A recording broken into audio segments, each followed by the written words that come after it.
Latin American and Caribbean countries are exposed to an increasing frequency and magnitude of natural disasters, partly as a consequence of climate change and to economic and political shocks.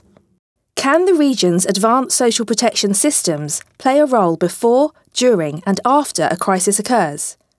This could enable reaching substantial segments of the affected population through tested administrative systems, with potential for a quicker and more efficient response. But how can this be done in practice? One option is to provide top-ups to existing social protection programmes by increasing the value or duration of benefits on a temporary basis. This option, called vertical expansion, is quick and does not require setting up new systems in the aftermath of a crisis. This solution has been popular in recent years. Peru, for example, vertically expanded the cash transfer programs Juntos and Pensión 65 in response to floods, while Nicaragua provided one additional meal to school children in drought-affected areas.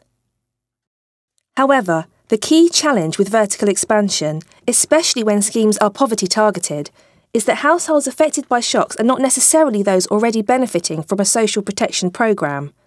Just imagine, this red circle is the population already covered by existing social protection programmes, each with their targeting criteria, and this is the population affected by a crisis. It is unlikely these will coincide. You will still need strategies to reach the remaining people. Other aspects of your social protection system can help you to do that. To be truly shock responsive, existing programmes need to be able to increase the number of beneficiaries flexibly in the event of a crisis. We call this horizontal expansion. For example, in Haiti, the Corlavi programme, and in Chile, the Chile Solidario programme were horizontally expanded in response to recent disasters.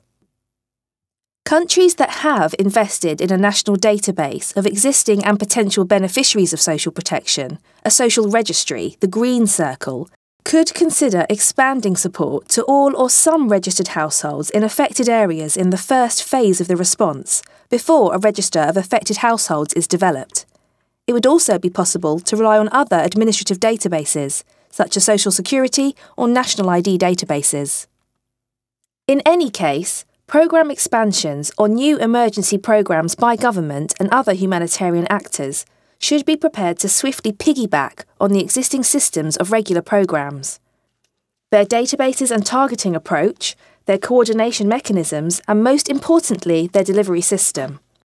For instance, in Ecuador, the government and WFP responded to the earthquake with cash assistance by piggybacking on the capacity of existing social assistance schemes. However, not every social protection system is able to cope with the additional expense and workload required for such flexible response to disasters and shocks. So what recommendations are emerging from the regional experience? First of all, invest in strengthening data management and standard delivery systems, and ensuring implementation capacity, especially at local level. Secondly, develop innovative financing options, such as contingency funds and regional risk-sharing arrangements, a great example of which is the Caribbean Catastrophe Risk Insurance Facility. Third, prepare the system by pre-developing protocols, contingency plans, and standby agreements for rapid expansions. Fourth, strengthen the coordination mechanisms between social protection and civil protection institutions. Shock-responsive social protection is a unique opportunity to better support vulnerable and crisis-affected people.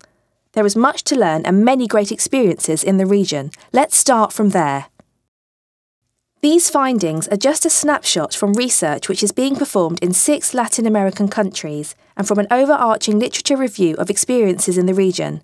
To discover more, please visit our website.